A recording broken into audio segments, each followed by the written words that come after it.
Hello and welcome to today's episode of the Jacksonville Jaguars Insider Podcast. My name is John Shipley. I am your host and beat reporter, and I have been your beat reporter covering the Jacksonville Jaguars every single day since August 2019. And we are continuing to march forward through yet another offseason together. As always, you can find our 100% free 24/7 boots on the ground coverage every single day on social media such as Facebook and Twitter at Jaguars on SI. And you can also find us at www.si.com/NFL/Jaguars. Welcome to today's episode of the Jacksonville Jaguars Insider Podcast. Today we are going to talk about what I think has kind of quietly gone under the radar for the Jaguars since the 2025 NFL Draft.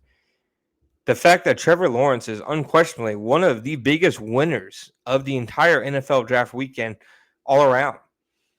I'd say probably him and Caleb Williams, Drake May, add in there, probably the top three. I think what the Jaguars did for Trevor Lawrence over the course of the 3-day draft, while also ensuring that they weren't putting too many eggs in one basket, whether on offense or defense, was just process-wise some of the best stuff that we've seen the Jaguars do for Lawrence. Now, just looking back, since Lawrence has been drafted, what the Jaguars have done to support him in the draft. In 2021, they took Travis Etienne in the first round, and Etienne has had 2 1,000-yard seasons and was a weapon, and you can't obviously blame the Jaguars for his, Linz Frank injury. Liz Frank? Is it Linz or Lind? Nonetheless, you can't blame them for his foot injury his rookie season. But they did have James Robinson. So right off the bat, your first pick after Lawrence is somebody who is sharing a backfield. Okay, then they pick Walker Little in the second round. Again, not a starter, a backup. So, and, they picked, I believe, Luke Farrell, 4th round, Jalen Camp. Neither one of those guys obviously does much to support the quarterback. Then go to 2022. Jaguars take Trayvon Walker, number 1 overall. Completely understandable.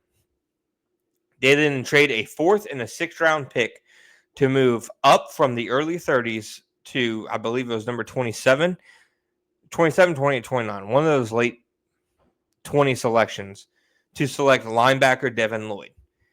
Essentially using 3 picks on Lloyd. 2 of those, I believe the 4th round pick turned into Cade Otton. If the Jaguars had just stayed at that pick and selected Cade Otton, Lawrence gets more support than he would have, with what they did there. They didn't take, Chad Muma in the 3rd round. So they take Luke Fortner as well in the 3rd round. One of your 4 top picks in that draft is on offense. And it's a center who starts for 2 years, but then who they are looking to replace halfway through his rookie contract, which they did with Mitch Morse. And then a different regime did this year with Robert Hainsey. Moving to 2023, trading back and taking Anton Harrison definitely helped Lawrence, but they also kind of had to because they let starting right tackle Juwan Taylor walk in free agency. Turned out, I think, to be a smart move and a good move, but nonetheless, it was kind of a move that they had to make. All three of their, top 3 round picks that year were offense, but Anton Harrison was the only one who was anywhere near ready and set on the depth chart to be an instant impact guy to help Lawrence. Obviously, Britton Strange and Nick Bigsby helped Lawrence some last year, but they didn't play in 2023.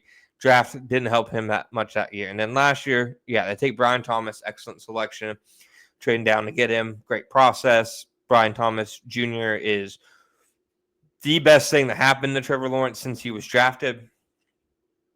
Then the 2nd round pick, they take Mason Smith, take a corner in the 3rd. Their next, offensive player drafted, Javon Foster, is on the outside looking in terms of making the roster right now. Keelan Robinson didn't play an offensive snap. So definitely the drafts the last couple of years have not been Lawrence-centric. And even this one, I wouldn't say is Lawrence-centric, but just look at what they did with their first 4 picks.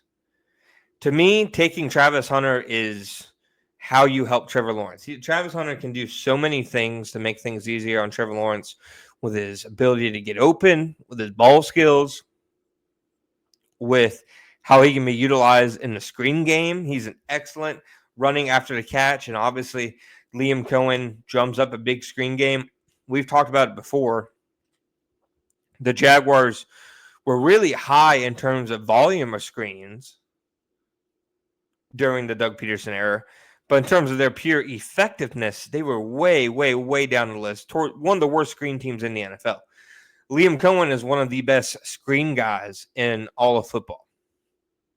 His screen game alone should make Trevor Lawrence's production go up, in my opinion. And with their first pick, they get a guy who's absolutely excellent on screens in Travis Hunter. His start and go ability, change of direction, explosiveness, instincts. Travis Hunter has everything that you could really want in a player who can thrive on screens. Right? Obviously, they had to trade away their second-round pick in order to get Travis Hunter. They don't spend their 88th pick on an offense player, but 89, they take a long-time college left tackle in Wyatt Milam, who projects as a starting-level NFL guard. He very easily, in my opinion, and this isn't like a source thing I've been hearing, this is just me evaluating him as a player and evaluating what the Jaguars have on the roster. I think he should be able to push for a starting job at left guard right away. So right away, you get Lawrence a new weapon, a potential upgrade at left guard, first pick at the 4th round, Bashal Tune. Somebody who has 4.32 speed, a lot of upside as a pass rusher, and somebody who can score at any moment in the game from anywhere on the field. That is how you help Trevor Lawrence. Not having to make every drive be a 14, 15 play long march where you have to be efficient, but instead quick, explosive scoring plays. That is how you help Trevor Lawrence. Add in LaQuint Allen and what he can potentially do on third downs, because that's been such a big issue for the Jaguars running back room in recent years. I mean, Travis Etienne and Tank Bigsby last year just both really struggled as pass blockers. LaQuint Allen, terrific pass blocker, terrific pass catcher out of the field. Could be an ideal number 3 running back from the go. Just simply because of what he can do on third down. And then add in Jonah Monheim, obviously a developmental guy, but somebody who, they're at least trying to find more guys to throw bodies on the offensive line to develop, trying to take that unit to a different level, and trying to ensure that the interior has more depth.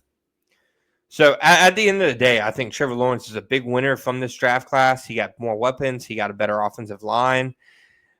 I think this could be the kind of draft class that, while I said it wasn't Lawrence focused, very well we could see Lawrence and his entire game elevate and take a leap moving forward as a result of the Jaguars picks over the weekend.